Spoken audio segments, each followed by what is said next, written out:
Yes, and I did this morning during first period, and by the end of class, I was rolling and going. I had some good things to discuss with the kids, and I realized that it only recorded the first 31 seconds. I don't know why it just shuts off, but it's kind of a pain. Okay, so we are on 4.3, and we are doing example 1b using the FTOC part 1, which is the fundamental theorem of calculus part 1. And essentially for us right now, it's just a shortcut way to evaluate a definite integral. How do we know that this is a definite integral? Yeah, it has numbers. We call those the intervals of integration. The intervals of integration. 0 is called the lower bound, 1/2 is called the upper bound. So we're integrating from 0 to 1/2 of that function. The 2 is in the top. It's a constant multiple. What we'll do is we'll pull it out front. It goes along for the ride. And now we can focus in on the integrand. And we need to be able to find the antiderivative. And if we don't recognize it, then our job is to manipulate it so that we do recognize it. It's all about recognition here. That appears to be the derivative of what function? Inverse arc sine. Yeah, that's arc sine. So 2 goes along for the ride. We get arc sine. I prefer arc to inverse, but you can put arc sine if you want. And we put the evaluation bar at the back. This is the intermediate step, which I do want you to show. Now we'll...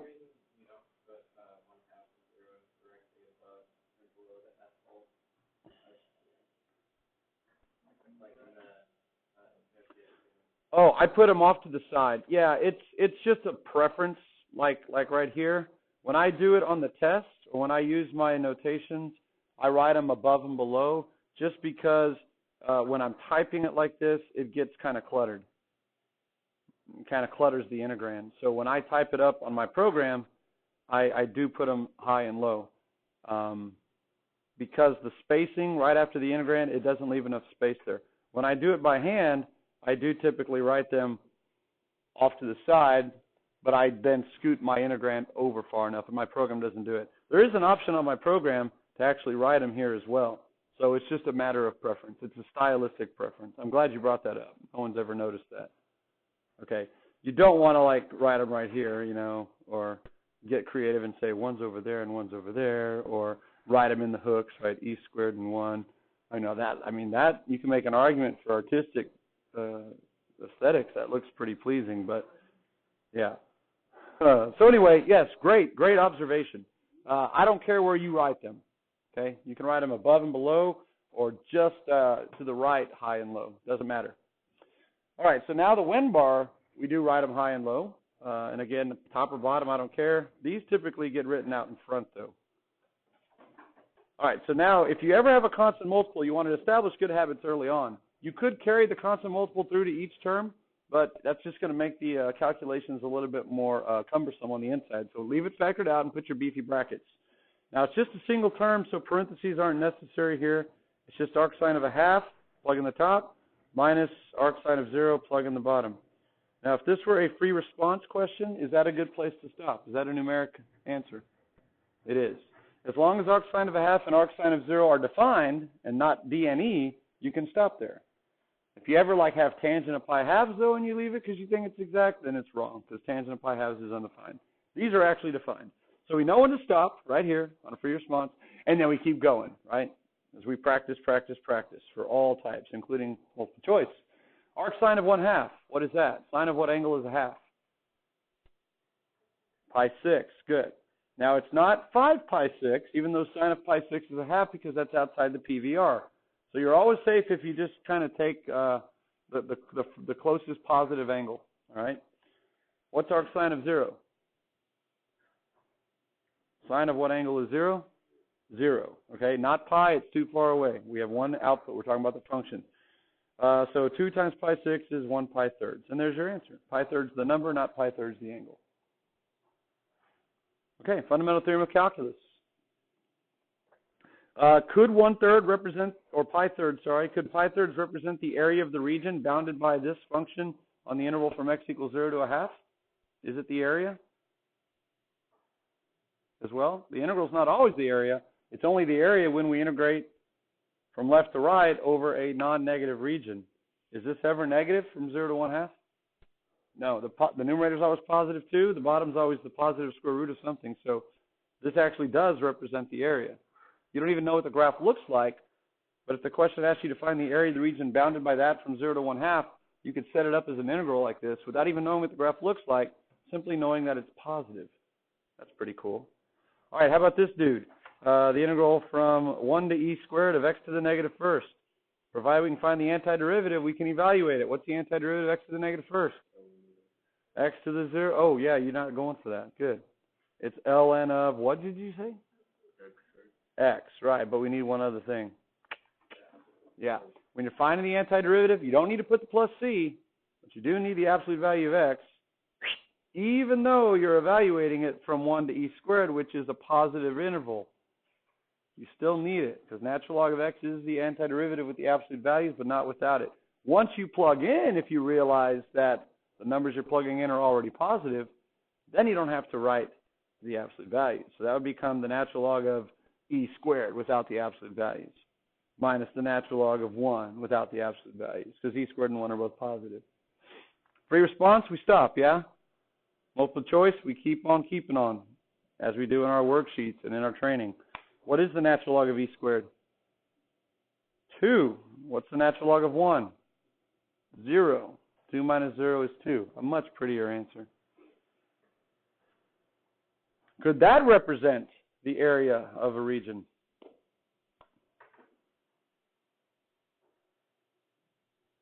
The graph is x to the negative first, which is also 1 over x. That's one of your parent functions. It's the one that looks like this. And we're looking from x equals 1 to e squared. Is it entirely non-negative? It is. So it does also represent the area. It's just always good to kind of keep in mind, to be thinking like that. Where is my function positive, is it negative? Because the integral always gives us the net accumulation. All right. Example 2, it says evaluate each step in an integral using any method. It says to verify on the calculator. I might just verify one on the calculator. I don't think we're going to do all of them. Okay. Using any method. Okay, so using the smorgasbord of methods that we've already found, all like very few of them, we get to choose. Integral from 1 to 2 of x squared minus 3. How do you want to do it? What are our methods? Well, our methods are kind of one of two things. We can either use the fundamental theorem of calculus, provided we know the antiderivative, or we can interpret it as a geometric region and find the integral. Because we're not approximating here, we're finding the exact.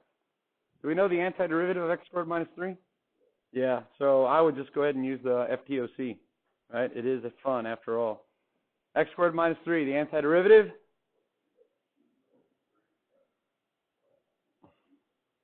No need to divide plus c. We're going from 1 to 2. So sometimes you make a mistake, you just go with it and pretend like you meant it. I'm tired of writing with a highlighter. Okay. All right, so there it is. Now, when you have two terms such as this, when you plug in the top minus plug in the bottom, I would encourage you again to develop good habits. Put parentheses. You have 2 cubed, which is 8 times a third, so you have 8 thirds minus 3 times 2 is 6. Minus, it's a little bit more necessary in the second term because you're subtracting a quantity. Plug in a1, you get 1/3 minus 3. Okay, you would hate to leave the parentheses off and then ultimately leave this last term as a minus 3 when really it becomes a plus 3 when you distribute. Now there's two ways to evaluate this. This is of course the free response answer, but to combine everything, you can either get a common denominator all the way across or add them using the associative property of addition, which might be easier, possibly. Bless you. 8 thirds minus 1/3, that is 7 thirds. Okay, no big deal. If that were a plus, it'd be a 9 thirds, which would be a 3, and my fractions would be gone. Now I have a negative 6 minus a negative 3, which is really negative 6 plus 3, which makes it negative 3. So you can do it that way, or you can just distribute whatever you want. And now 7 thirds minus 3, 3 is how many thirds? 9 thirds. So we really have 7 minus 9, which is negative 2 thirds. Could that represent the area of the region? Sorry. No. Why? Negative. It's negative, right? It's negative. Does that mean that the region was entirely negative on the interval over which we integrated? No. It just means that it was more negative than it was positive. Yeah. Okay. In fact, yeah, the x-intercept would be at the square root of 3, which from 1 to 2, it's right in the middle there. So it starts negative at negative 3, crosses the x-axis, and goes to 2. All right, how about this one? Any method, any method. Guess and check is a method, right? 5? How do we check that, though? Calculator? Once we check on the calculator, guessing becomes a lot easier. Let's try that. 5. We'll try that method. I'll demonstrate that method. 5. Guess and check. All right, let's check on the calculator. La, la, la, la, la. We'll come over here. Got to load this puppy up. Got to validate the license, of course. Yeah, anybody doing anything special besides hugging Coach Fair today for Hugging Day? You should hug your mom. Yeah. For the first time this year, hugs. Hugs are good. I wrote a limerick this morning in honor of Hug Day. Would you like to hear it? You might have read it already. It says, when you're feeling down because you have a bug, you need a quick fix from a powerful drug. It doesn't take skill or help from a pill. All you do is give someone a hug. Yeah, there you go. There you go. Okay, hey, we validated the license. Here we are. I guessed 5. Random guess. Just shot in the dark. Guess and check, right? On the calculator, here's how you do it, right? From the home screen, math what? 9. F-N-I-N-T, right? Which in math print shows you the pretty integral. So notice the calculator has the intervals of integration off to the side, which is fine because it leaves enough room here to the right to avoid possible congestion. All right, so I guess I don't need the parentheses there. Yeah, it should be an X. So before I hit enter, let me double check. Yeah, there you go, with respect to X. And we get 14. So now I come back and revise my answer. Guess, check, revise. Excellent. Are you going to have any problems on any test where it's just use the calculator to evaluate a definite integral like this that's given to you? No. But you might have problems where you are setting up a definite integral to find the accumulation on an interval or to find an area of a region. And once you set up your integral, then you can evaluate it on a calculator portion just like this. Okay? So there will be times where you're doing this, but not when they hand you the integral. So here's another kind of FYI. If you have an aversion for some reason for x's, you don't like x's, look at this. If you change it to alpha A here, and you change it to alpha A here, or whatever your favorite letter is, okay, that's not what I wanted. Test, okay, okay, thank you. You can choose any letter you want, and even if there's like a value stored currently in that letter, it will override it, because when you put the DA at the back, you are basically saying forget what's stored in X, forget what's stored in A, we're going to treat it like a true variable, and you will get the same answer. Why would I encourage you to use X? There's a shortcut on the home screen for it, so it's one less key, right? You don't have to hit alpha. But there might be a time where you want to do that. Who knows? Who knows? Okay, so let's see how to do it by hand. We would pull the 3 out front. I would hope you would do that. And we would rewrite that as x to the 1/2. Don't forget your dx. Now the power rule is pretty handy here for integrating this guy. The 3 goes along for the ride, so he's the rider. He's just sitting there in the back of the truck, in the front of the integral, but in the back of the truck. And then we're going to have a rule constant that comes here. Okay, what rule constant? Well, it's the one that comes from the power rule, because it becomes x to the 3/2, and then instead of dividing by 3/2, we'll multiply by 2/3. So there's your rule constant.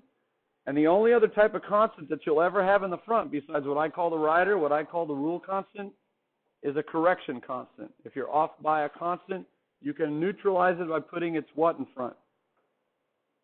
It's reciprocal, yeah. So in this case, then, we evaluate it from 1 to 4. Now notice the constants in the front, you can combine them.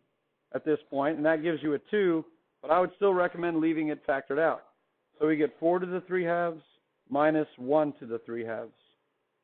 And on a free response, that's a good place to stop. We are going to keep going. What is 4 to the 3 halves?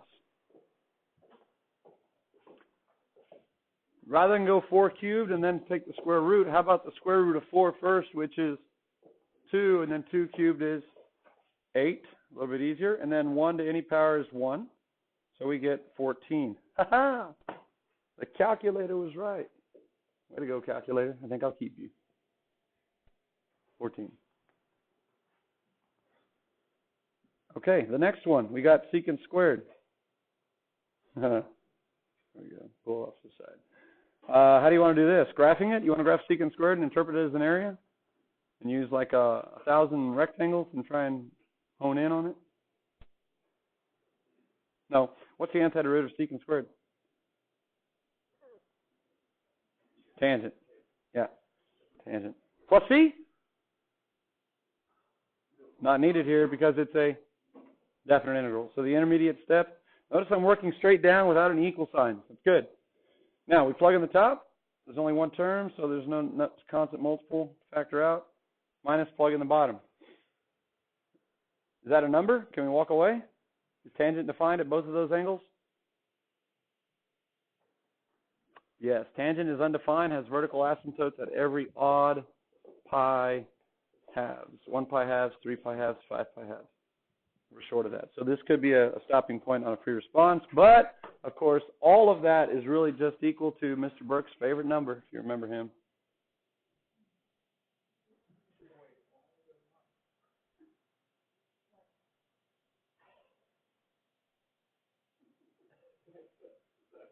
That's what he would do. Yeah, hey, come on.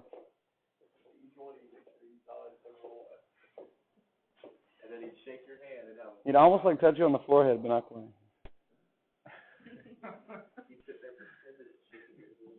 Well, yeah, he was all about students. Yeah, he was number one because you're number one. You're number one. You're number one. Right? You're number one. Tangent of pi fourths is 1. Tangent of 0 is 0. 1 minus 0 is 1. Okay. This one. Huh? 1? 1? Oh, sorry. It's been a while since that's been 1. Like 2005, maybe. Okay. All right. How about this one? What is the antiderivative of the absolute value of 2x minus 1?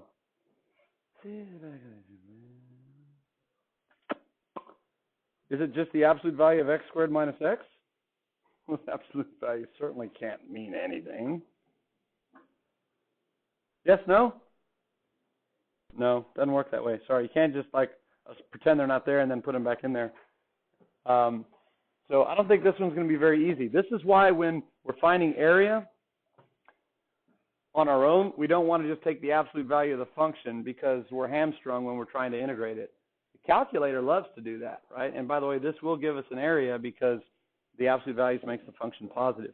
So let's go ahead and interpret it then as an area. If you ever have a integral that involves a linear function inside of an absolute value, it's going to be a transformation of your parent function. So let's do that. You could factor out the 2 on the inside if you want, like that. And you can either leave the 2 on the inside, which will be a horizontal compression by a factor of 2, or you could factor it out and make it look like this, which is now a vertical stretch by a factor of 2. It'll affect the graph the same way.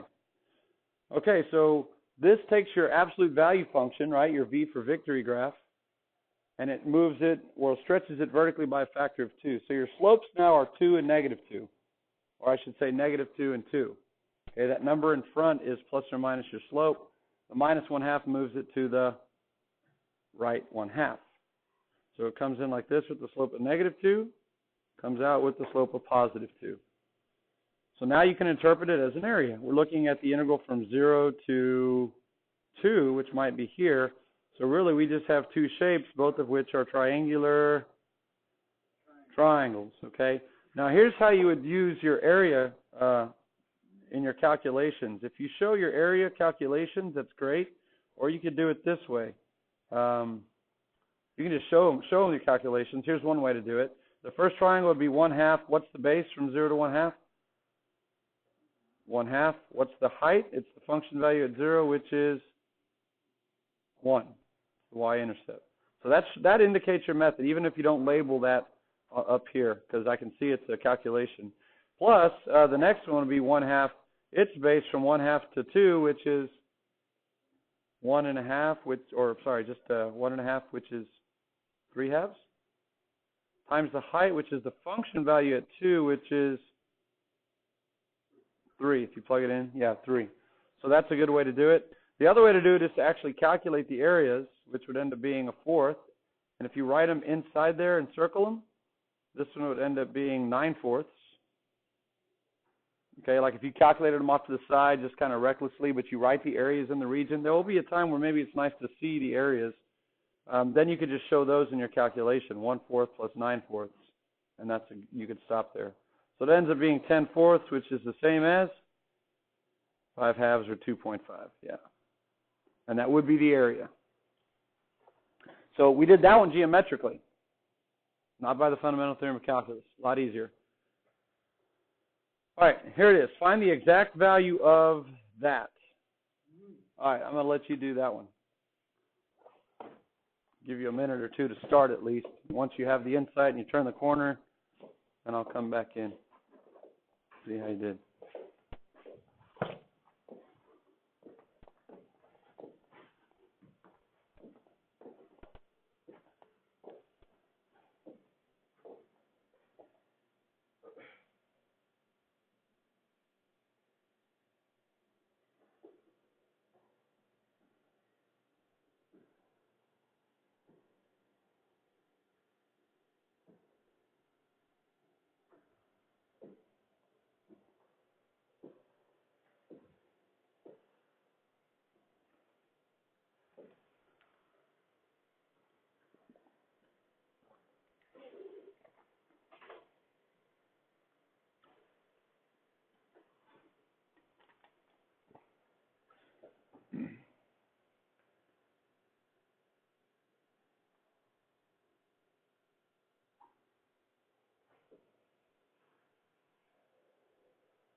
The exact answer means it's probably going to be pretty ugly. I'm not going to simplify down too nicely. Some of them might.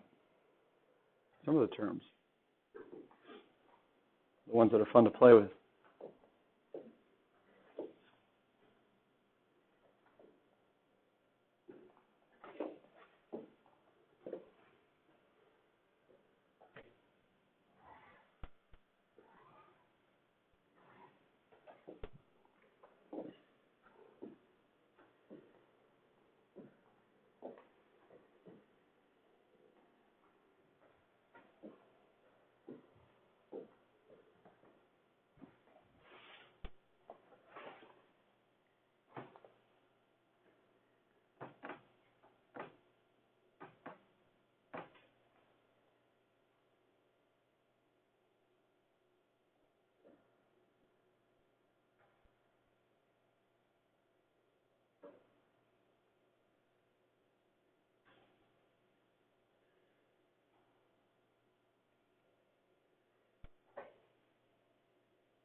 All right, let's see how you did.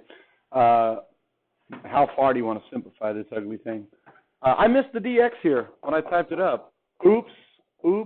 So y'all might have been confused as to which variable you were integrating with respect to.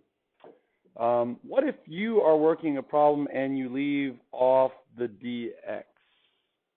What do you think College Board would do on for your response? That one is usually forgivable. Meaning you're not going to lose a point likely. Of course, their standards go up every year. What if you forget to put an integral symbol? That's a little less forgivable. Yeah. It's 10 x to the fourth. Yeah, 10x to the fourth. Thank you. That would actually have lost a point. I would have a transcription error here, but then what they call a recovery. But I would lose a point for that. Little details like that, and that's why it's so important on the process to make sure that you're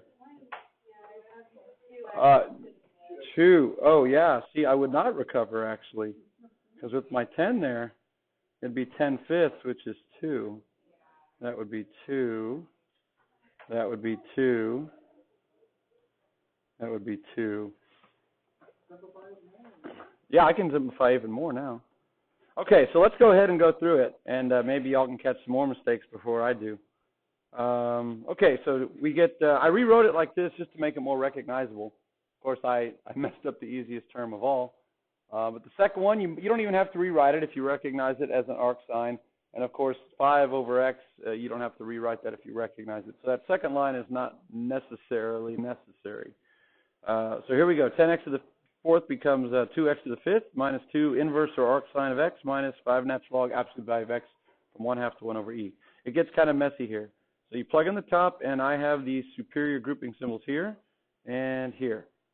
So you plug it in, you get 2 times 1 over e to the fifth, because 1 to the fifth is also 1, minus 2 inverse sine of 1 over e minus 5 natural log. And I went ahead and wrote 1 over e as e to the negative first, which is the same thing in the last one. Minus, below there, I ran out of room, plug in the bottom, which is 1/2. You get 2 times 1 over 2 to the fifth, which is 1/32, minus 2 inverse sine of 1/2, minus 5 natural log of 1/2, which again I wrote 1/2 as 2 to the negative first. Wow. Free response, that's numeric, walk away. Okay, I didn't catch any other errors, thank goodness.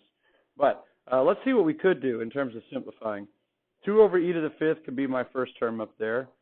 Minus 2, inverse sine of 1 over e. Is 1 over e a ratio from the unit circle that we memorized?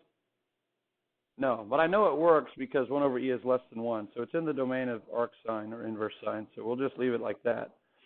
The next one is pretty interesting because e to the negative first is already a positive number. So the absolute values aren't even needed there, which means it's just the natural log of e to the first, which becomes natural log of e to the blob is just the blob. So this becomes -1 times the -5 makes it a +5. I'll go ahead and distribute the negative. Oops, I don't need the parentheses, I guess. Minus the 2/32, which could become a 1/16.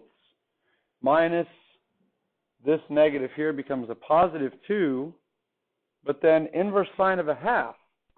Is that one we should know? Yeah, that's, I think we've seen it already today. That's pi 6. So 2 times pi 6 can make that a pi thirds. And then over here, 5 natural log of 2 to the negative first. We don't need the absolute value, so we could trim those off. -1 can come out front and make that a plus 5 natural log of 2. But then I need to distribute the negative, which makes it a minus again. So there's a lot going on in that line. Okay, so there you go. I guess you could combine the 5 and the 16th if you really wanted to. All right, inch by inch it's a cinch. Try to stay with the problem. Details matter, but you could recover. So don't ever give up on a problem. We got about 6 minutes left. Let's do example 4. I think we'll be able to get it. All that word up there just says if you're ever asked to find an area. Notice you're not given an integral to evaluate now. The instructions are say to find an area. Who's in charge of making sure the region is positive? Who? Yeah, you are. You are, actually. You're in charge of setting it up with an integral so that it is positive, okay? So let's do it without a calculator. We're finding the area bounded by the parabola of x squared minus 1 and y equals 0 from x equals 0 to x equals 3. So step 1 is to identify the region. And that usually means sketch a quick graph. X squared minus 1 is a parabola with a vertex here at -1. And it opens upward or up. And it has x-intercepts if you set it equal to 0 or just look at it at -1 and 1. We're looking for the area bounded by the x-axis, which is y equals 0. And that curve from x equals 0, which is right here, to x equals 3, which is going to be a little bit further out here. So that would be this region here and that region there. So if I just set up an integral from left to right from 0 to 3, that's not going to work for me, is it? Because from left to right, I have a negative region to start with and a positive region, and those are actually going to cancel, and I don't want cancellation. Do you think the definite integral would end up being positive or negative if I just integrate it from 0 to 3? I think it would be positive. I think there's more area above than there is below. But I'm going to find all of it. So here we go. The area now, I'm going to label it as area. It's going to be the integral from 0 to 1 of x squared minus 1. But that is going to give me a negative number.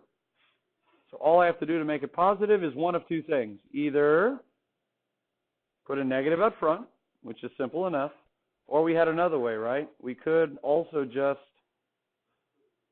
go from 1 to 0, if you prefer. However you want. And you know now why that works. On the fundamental theorem of calculus, when you plug in the top minus plug in the bottom, you're flipping them around. And subtraction is not commutative, so it changes the signs. I'll leave it like that. I don't really like negatives floating around out front. And then plus, now I can integrate straight from 1 to 3 of x squared minus 1, and that's already going to be a positive number. So there you go. It's kind of like the additive interval property with a slight twist. We twisted our intervals of integration, actually. So there's your setup, and now we just evaluate it. 1/3 x cubed minus x from 1 to 0 plus, oh boy, deja vu, 1/3 x cubed minus x from 1 to 3. And we evaluate it. Hello? Help yourself, yes. So we plug in the top. On the first term, we get 0. Minus, we plug in the bottom, and we get 1/3 minus 1.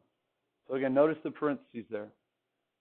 Now, the next thing is pretty important, too. It's a plus sign. Had that been a minus sign, we would need to be very cautious then, because we're about to, generate 2 more terms with 2 terms each. So really 4 terms. So now I can just kind of plug in the top, and I get 3 cubed is 27. 27/3 is 9. Minus 3, there's plugging in the top. Minus plugging in the bottom is minus 1/3 minus 1. There you go. Everything's intact. Numeric answer, okay to stop for your response? Yeah. If there had been a minus right here, I would encourage you to do that, right, so that it would be correct. It's still correct if you do that at this point as well. All right, well, let's keep going then. Look what I have here. It's kind of interesting. I have a negative 1/3 minus 1 minus another negative 1/3 minus 1. That's going to double them, right, not cancel? So what is 1/3 minus 1? Negative 2/3 times another negative makes it positive 2/3. So I have a 2/3 here, and that's going to be a 2/3 there. 2/3 plus 2/3 is 4/3? Yeah, okay, 4/3, probably, yeah, 4/3. Did they send it over? Oh, it's blinking. That means it needs some love. 9 minus 3 is what? 6.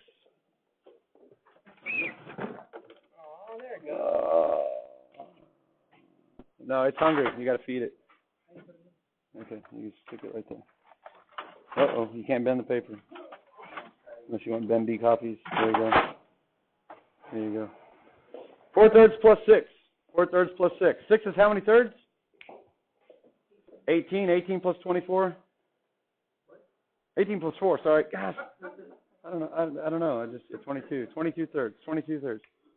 22 thirds. There you go. There you go. 7 point. What? Is it 11 thirds? 11/30. Sorry. Oh, it's 11:30. Oh, woo. All right.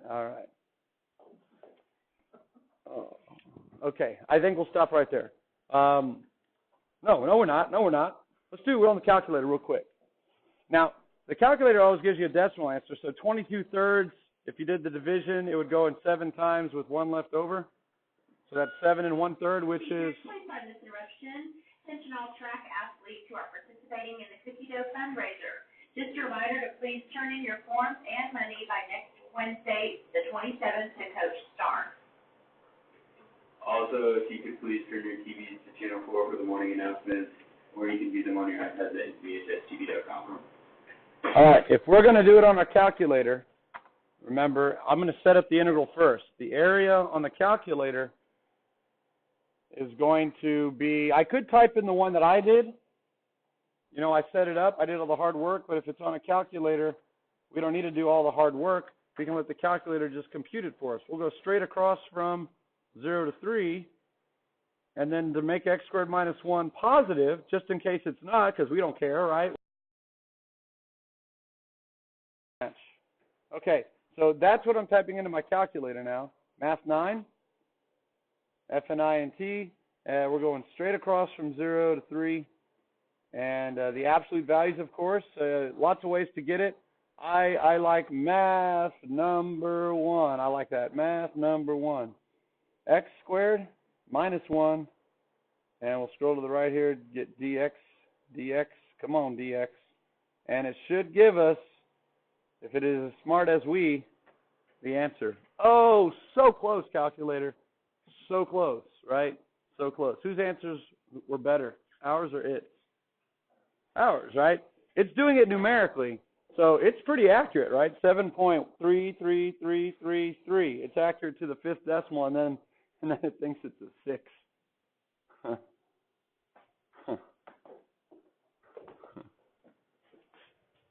It should always be correct to 3 decimals. What's your level of accuracy that you have to use the calculator for? I almost call it a computer. It kind of is. 3. It should always be accurate to 3. Okay. There you go. We'll talk about the test now. Should we record and talk about the test, or no record and talk about the test? No record? Showing you the test. Oh, just pulling it straight up and showing you the test. Nah, I don't want to do that. There's the pre-cal test. I don't think you want that one. All right, we won't record this.